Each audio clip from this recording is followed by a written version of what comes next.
अनेक वर्ष रखडलेला धारावी पुनर्विकास प्रकल्प अखेर आता मार्गी लावण्यात येतोय।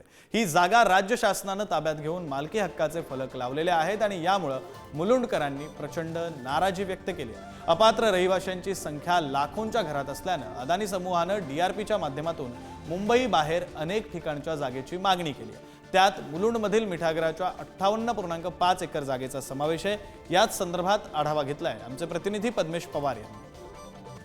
धारावी पुनर्विकास अंतर्गत जे अपात्र जे रहिवासी आहेत त्यांना मुलुंडमध्ये स्थलांतर करून त्यांचं कुठेतरी इकडे त्यांना जमिनी किंवा त्यांना घर देणार असल्याचं आता आपल्याला कळतंय, आता स्पष्ट झालेलं आहे।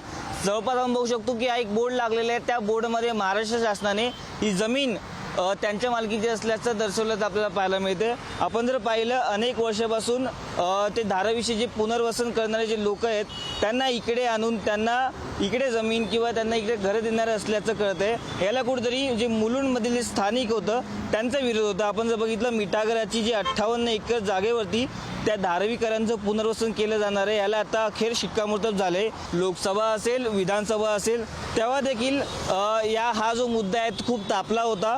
आपण जर बघितलं ही जी जमीन आहे ती मुलुंडमधील केळकर जे महाविद्यालय त्याला लगतची ही जमीन आहे। जवळपास या जमिनीवरती जर धारावीकरांना आणलं तर कुठेतरी त्यांच्या मुलुंडकरांच्या सुखसुविधावरती कुठेतरी परिणाम होईल। जे बेसिक नीड्स आहेत त्या कुठेतरी वाटल्या जातील। त्यामुळे कुठेतरी आता जे धारावीकर आहेत त्यांचं पुनर्वसन होऊ नये असं मुलुंडकर जी मागणी करतायत त्याला अजूनपर्यंत तरी कुठेतरी यश मिळत असल्याचं दिसत नाहीये।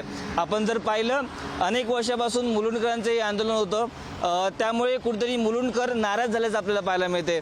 जे धारावीकर आहेत त्यांचं इथे पुनर्वसन होऊ नये असं मुलुंडकरांनी आपण जर पाहिलं तर अनेक आंदोलनं केली होती। हे जे प्रकारे ते न्यायप्रविष्ट आहे, आता पुढे काय होतं हे बघायला खूप महत्त्वाचं असणार आहे। जरी बोर्ड लागले असले तरी शासन काय निर्णय घेते हे बघायचं महत्त्वाचं असणार आहे।